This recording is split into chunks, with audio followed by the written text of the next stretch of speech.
Ready start.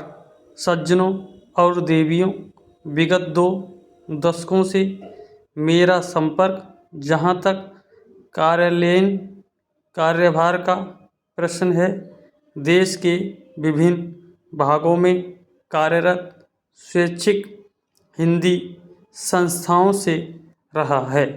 अतएव आज इस गौरवपूर्ण मंच से संस्थाओं और उनके इर्द गिर्द की बातों पर अपने विचार केंद्रित करूँगा, जहाँ हिंदी शिक्षण एवं परीक्षा संचालन हिंदी प्रचार प्रसार के सर्वाधिक रचनात्मक कार्यक्रम हैं, वहीं हिंदीतर क्षेत्र में हिंदी के लिए अनुकूल वातावरण निर्माण भी एक महत्वपूर्ण पहलू है।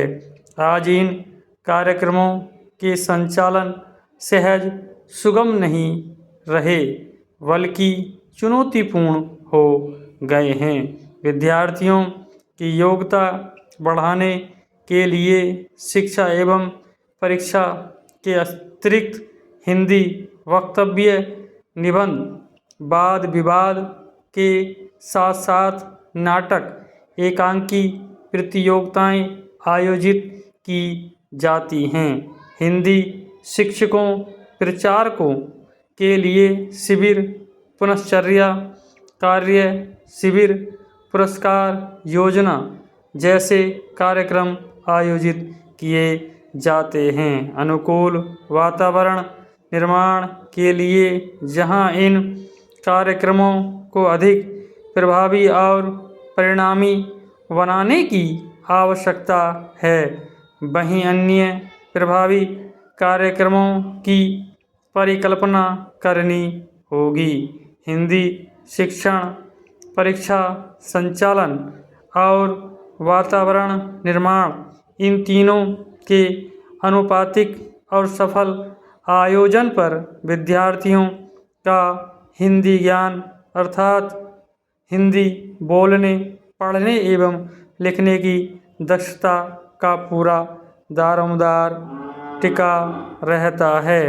आज जबकि बहुतेरे विद्यार्थी शिक्षक बनने की राह में प्रशिक्षण प्राप्त कर रहे हैं, तो हिंदी शिक्षक की योग्यता एवं दक्षता ऐसे ध्यान देने का विषय है, जो राज्य के इतने सारे हिंदी सीखने वाले विद्यार्थियों के स्तर के लिए निर्णायक पहलू है। यह नकारा नहीं जा सकता कि किसी भी संस्था के लिए उनके प्रचारक ही आधारभूत परिसंपत्तियां होते हैं। प्रचारकों के सत्प्रयास एवं सुकार्य से संस्था की जड़ें मजबूत होती हैं। वास्तव में हिंदी की प्रचार योजनाओं का सफल कार्यान्वयन सभी संबंधित पक्षों के प्रयास के समन्वय से ही संभव है।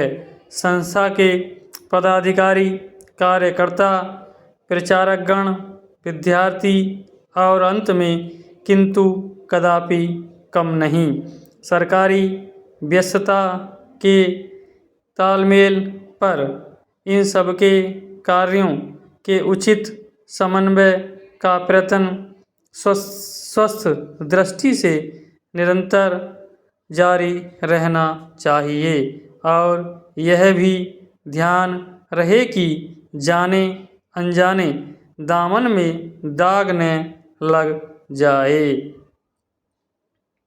भारत ग्रामों का देश है और अधिकांश भारतीय जनता ग्रामों में बसती है।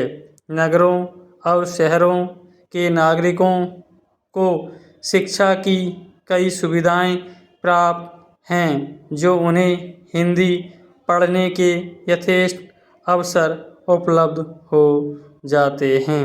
अब आवश्यकता इस बात की है कि ग्रामवासियों को भी हिंदी सीखने के अधिक अवसर प्रदान किए जाएं।